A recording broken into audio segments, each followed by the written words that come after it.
जिंदगी के भिन्न रंगों को समेट कहानी का आकार देता हूं। कुछ इसलिए ही तो कहानीकार कहलाता हूं।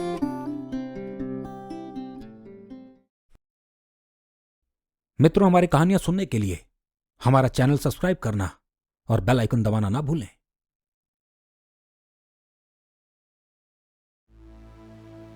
कहानियों के घर में आपका स्वागत है। मैं हूं कहानीकार सुधांशु राय और आज की कहानी का नाम है द हॉरर स्टोरी।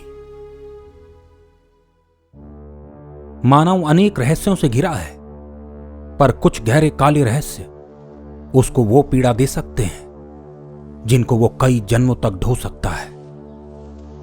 फिर वो उसके साथ जीना चाहे या ना जीना चाहे, ये उसके बस में नहीं होता। रामानुज एक मशहूर लेखक था और दिलचस्प हॉरर कहानियां लिखने के लिए जाना जाता था। उसकी किताबें सिर्फ भारत में ही नहीं बल्कि पूरे विश्व में पढ़ी जाती थीं। हाल ही में दक्षिण कोरिया से उसे एक न्योता भी आया था। वहां की एक बड़ी फिल्म प्रोडक्शन कंपनी उसकी एक किताब पर फिल्म बनाना चाहती थी, लेकिन रामानुज कुछ चिंतित था क्योंकि जो कहानी कंपनी ने चुनी थी वो सच्ची घटना पर आधारित थी और जिसके साथ वो घटना घटी थी उसने खुद को मार लिया था। और उसने ये हिदायत रामानुज को दी थी कि अगर उसने इस कहानी को दुनिया के सामने लाने या फिल्माने की कोशिश की तो वो भी वैसे ही तड़पेगा जैसे वो तड़पता था। पर रामानुज ने यह बात नजरअंदाज कर आगे बढ़ने का निर्णय लिया। आज तक तो कुछ हुआ नहीं और किताब छपे कई साल भी बीत गए हैं, कोई चिंता की बात नहीं। वो कोरिया पहुंच गया। उसने कंपनी से एक ऐसे होटल में ठहरने की मांग की जो शहर से दूर किसी एकांत इलाके में हो, ताकि वो कंपनी द्वारा भेजे गए राइटर्स को बेहतर स्क्रीन प्ले लिखने में मदद कर सके। वो होटल के रूफटॉप रेस्टोरेंट में बैठा सूरज को ढलते देख रहा था और उस दिन के बारे में सोच रहा था जब उसकी लिखी किताब पर बनी फिल्म पूरे विश्व में रिलीज होगी और वो और ज्यादा मशहूर हो जाएगा। उसके सामने प्रोडक्शन टीम के राइटर्स मौजूद थे जो फिल्म के हिसाब से लिखे स्क्रीन प्ले को उसे सुनाने की तैयारी कर रहे थे। दोनों लैपटॉप खुले बैठे थे। रामानुज जी, शुरू करें? अभी हमने फर्स्ट ड्राफ्ट रेडी किया है। आपके इनपुट्स के हिसाब से हम इसमें चेंजेस कर लेंगे। पियोस सैन नामक राइटर ने अपनी बात कही। जी बिल्कुल, आप पढ़कर सुनाइए, मैं अपनी टिप्पणी सुनने के बाद ही दूंगा। पियोस सैन कहानी शुरू करता। सामने टेबल पर बैठे एक होटल गेस्ट ने बीच में दखल दे दिया। आप रामानुज जी है ना, वो मशहूर लेखक? मैंने आपकी एक किताब पढ़ी थी, उसके बाद कोई और किताब नहीं पढ़ी। वो व्यक्ति बड़े से ऊनी कोट से लैस था और सफेद रंग की एक बड़ी हैट पहने बैठा था। रामानुज हैरान हो गया। कौन सी किताब पढ़ी थी आपने और अच्छी क्यों नहीं लगी? मैंने आखिरी मोड़ पढ़ी थी, बहुत ही बेकार कहानी थी, उसमें हॉरर एलिमेंट की कमी लगी। छेड़ने वाली मुस्कान से उस व्यक्ति ने रामानुज को देखा। अरे कैसी बात कर रहे हैं आप, उसी किताब पर तो हम मूवी बनाने जा रहे हैं। सामने बैठा राइटर पियोस सैन कड़ी आवाज में बोल पड़ा। रामानुज को यह बात चुभ गई। अच्छा, तो आपका कहना है आप मुझसे बेहतर लिख सकते हैं? रामानुज पूरी तरह उस व्यक्ति की ओर पलट गया और उसका चेहरा देखने की कोशिश करने लगा, पर हैट और हल्के अंधेरे के कारण वो सिर्फ उसके चेहरे का निचला हिस्सा ही देख पा रहा था। जी, हालांकि मुझे शोहरत नहीं मिली, लेकिन मैं अपने आप को आपसे बेहतर राइटर मानता हूं। खास तौर पर हॉरर कहानियों के मामले में। तो ठीक है, तुम अपनी कोई लिखी कहानी सुनाओ। अगर ये सामने बैठे राइटर्स ये बोल देंगे कि तुम्हारी कहानी बेहतर है, तो मैं इस फिल्म की कहानी छोड़ दूंगा और तुम्हें दे दूंगा। रामानुज मानो आग बबूला हो उठा था। राइटर से बात सुन हैरान हो गए। वो रामानुज को रोकना चाहते थे, पर उसके आक्रामक स्वरूप को देख वो चुप रहे। ठीक है, मैं अपनी कहानी सुनाता हूं। मेरी कहानी का नाम है द हॉरर स्टोरी। मेरी कहानी का मुख्य किरदार एक लेखक है जो अक्सर सच्ची डरावनी घटनाओं पर कहानी लिखता था।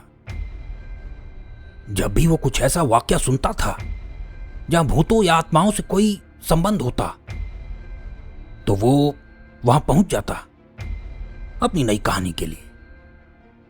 इस बार उसे एक व्यक्ति के बारे में पता लगा जिस पर किसी आत्मा का साया था और वो अजीब सी हरकतें कर रहा था।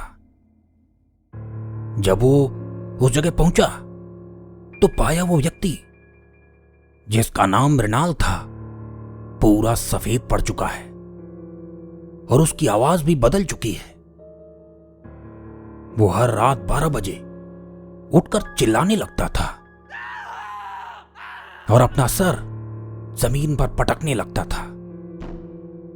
वो देखने में दुबला पतला हो गया था, लेकिन ताकत इतनी थी कि एक बार उसने लोहे का पूरा गेट ही उखाड़ दिया। अब उस राइटर को जानना था कि आखिर मृणाल के साथ घटता क्या है। फिर क्या था? उसने मृणाल का दोस्त बनने का ढोंग रचा। मानसिक रूप से बीमार मृणाल को लगा सच में वो राइटर उसका दोस्त बन गया है। रामानुज का चेहरा उतरने लगा था। जहां वो अभी एकदम आराम से बैठा था, अचानक पानी पीने लगा था। राइटर धीरे धीरे मृणाल की बातें जानने लगा और अपनी कहानी लिखने लगा। अब बस उसे अंत जानना था कि मृणाल के साथ क्या होगा। वही उसकी कहानी का अंत भी होगा। पर एक दिन मृणाल ने उसकी डायरी पढ़ ली। वो गुस्से में लाल पीला हो गया। उसे पता लग गया था कि वो राइटर दोस्ती की चादर ओढ़े बस उसे दगा दे रहा है और वो उल्टा उसके मरने का इंतजार कर रहा है। उस आखिरी शाम मृणाल ने राइटर को एक बात कही, तुम भी मेरी तरह ही मरोगे, तुम भी पागल हो जाओगे, गुहार लगाओगे कि तुम्हारी आत्मा मुक्त हो जाए। राइटर को यह सब मजाक लगा और मृणाल के जाने के बाद उसने कहानी पूरी की। किताब छप गई और मशहूर भी हो गई। लेकिन कुछ सालों बाद अचानक एक रात वो भी चिल्लाता उठ गया और दीवार पर अपना सर मारने लगा। बार बार वार के कारण उसका सर लहूलुहान हो चुका था। उसने अपनी एक उंगली माथे पर फेरी और फिर उसी खून से लिखा, मैं अपनी आत्मा को आजाद करना चाहता हूं। वो एक अजीब से दर्द से तड़पता बाहर गया और अपनी कब्र खोद ली और खुद को उसमें सुला दिया। तो बताओ कैसी लगी मेरी कहानी? उस व्यक्ति की आंखें मानो रामानुज को चुभने लगी थी। ये कैसा मजाक है? ये कहानी एकदम बकवास है। तुम्हें राइटर बनने का कोई हक नहीं। वो डर में वहां से उठा और कांपते हुए अपने कमरे में चला गया। सामने बैठे राइटर्स रामानुज का बर्ताव देख आश्चर्य में थे और वो व्यक्ति कुछ पल आसमान को देख मुस्कुराता रहा और फिर अजीब ढंग से चलता हुआ होटल से बाहर निकल गया। रात के ठीक 12 बज चुके थे। रामानुज दोनों हाथ भींचे सहमा सा होटल के रूम में एक तरफ बैठा था उसका सच कोई जानता था, पर वो था कौन? क्या वो मृणाल था? इन उलझनों के बीच वो फंसा ही था कि अचानक उसे खिड़की पर एक छवि दिखी। वो छवि बेहद डरावनी थी। उसके हाथ सड़े गले से थे, उसका सर खून से सना था, वो गहरी भारी सांसें ले रहा था। उस छवि ने अपनी उंगली सर पर रखी और खून से खिड़की पर लिखा, मैं अपनी आत्मा को आजाद करना चाहता हूं। ऐसा लिखते ही रामानुज को अजीब सी आवाजें सुनाई देने लगी। वो अपने दोनों कानों को बंद करता, उसे कमरे के अंदर न जाने कितने लोग खड़े दिखे। सब के सब कटे फटे से थे, मानो अपनी कब्र से वो बस अभी उठकर आए हों। धीरे धीरे रामानुज अपना आपा खोने लगा और चिल्लाते हुए अपना सर दीवार पर मारने लगा। अगले दिन उस होटल की दीवार पर होटल कर्मचारियों को यही लिखा दिखा, मैं अपनी आत्मा को आजाद करना चाहता हूं। रामानुज को जमीन में गड़ा पाया गया। राइटर्स ने जब यह खबर सुनी तो हैरान थे कि यह तो बिल्कुल वैसा हुआ जैसा उस व्यक्ति ने कहानी में सुनाया था। जब पुलिस ने उनसे पूछताछ की तो उन्होंने बात बताई, पर वो व्यक्ति कौन था, कहां से आया था, किसी को पता न चला। इसी के साथ मैं इस कहानी और अपनी वाणी दोनों को विराम देता हूं।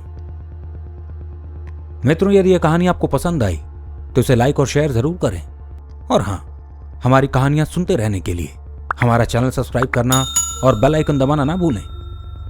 आप हमें फेसबुक पर सुधांशु राय ऑफिशियल और इंस्टाग्राम पर कहानीकार सुधांशु राय के नाम से खोज सकते हैं।